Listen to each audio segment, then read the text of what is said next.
I was thinking about women on the Supreme Court as I got ready for school one morning last week.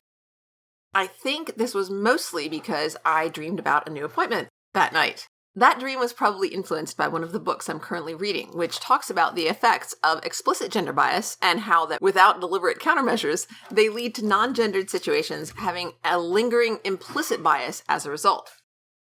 So I've been thinking a lot about representation and culture and society and the interconnections between them. In my dream, the appointment took place in what I initially thought was a convention center because the building was carpeted. But the thing is, it was set up more like a university classroom building with lecture halls of varying sizes. The atmosphere was quiet, but festive. There were little end tables and out-of-the-way spots with treats on them.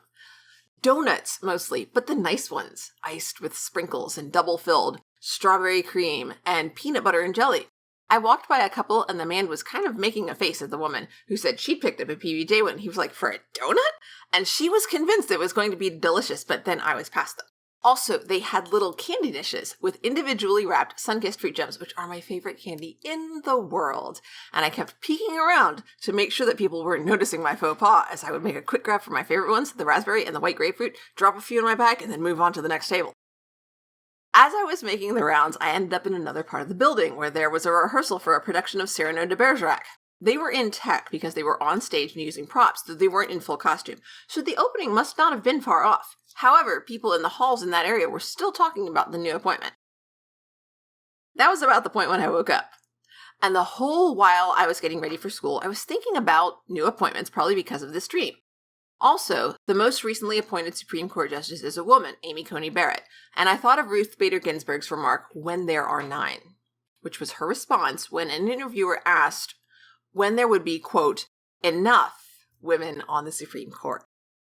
And I decided that I don't agree with her. Women are different from most other marginalized groups in this country in that they have historically been a majority population.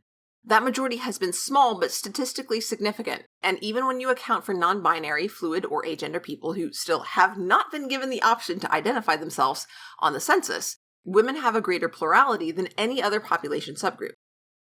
But as we go forward, we should be actively seeking diversity, which means that no classification should completely control the court. This applies not just to gender. Should all the justices be male? No. But there still should be more than one at a time. Should all the justices be white? No, but there still should be more than one at a time. Our justices ought to represent the breadth of experience and identity of our nation as much as 9 individuals with the appropriate training and skill can do. So, when will there be enough women on the Supreme Court? When the inclusion of a 6th female justice does not produce noteworthy comment based on gender. We should not be seeking exclusion and should, in fact, actively be working against it. But it does not exclude the male point of view to have 6 female justices who, by the way, should not be all white, cis, straight, or wealthy. Additionally, in our own lives and in our communities, we should be working to encourage the men we know to learn to identify with women.